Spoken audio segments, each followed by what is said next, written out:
ఇష్టం వచ్చినట్టు ఇవాళ జీవో 76 పేరు మీద వేల మందికి కేసీఆర్ గారు సింగరేణి ఖాళీ భూముల్లో పట్టాలిచ్చి ఏళ్ల కొద్ది పనిచేసిన సింగరేణి కార్మికులను ఆదుకున్నట్టు దయామయుడు కేసీఆర్ గారు. రేవంత్ రెడ్డి ఉన్న భూములను లాక్కదొబ్బి రియల్ ఎస్టేట్ దందాలకు పాల్పడానికి ప్రయత్నం చేస్తా ఉండు.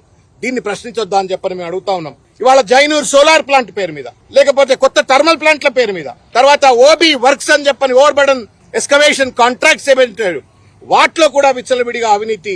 మొత్తానికి 15,000 కోట్ల రూపాయల విలువ చేసేట్టు కుంభకోణాలు ఇవాళ సింగరేణి కాలనీస్ లో జరుగుతా ఉన్నాయి.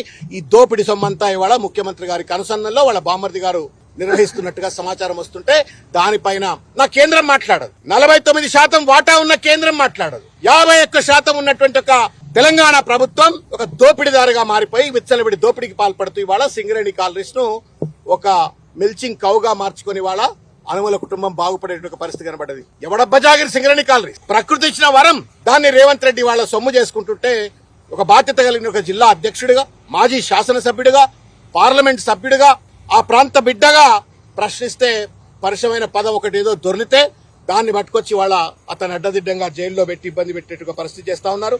డీజిల్లో కుంభకోణం, జిలిటన్ స్టిక్స్ లో కుంభకోణం, మొత్తం కుంభకోణమానంగా సింగరేణిని మార్చినారు.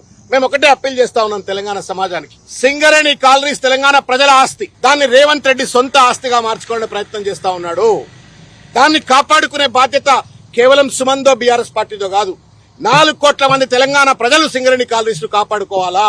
కేంద్రం 49% వాటా ఉన్నప్పటికీ కూడా వాళ్ళు నోరు విప్పకపోతే కూడా వాళ్లను ముల్లుగర్ర పెట్టి పొడవాలా. ఇవాళ రేవంత్ రెడ్డి ప్రభుత్వాన్ని కూడా ముల్లుగర్ర పెట్టి పొడవాలా.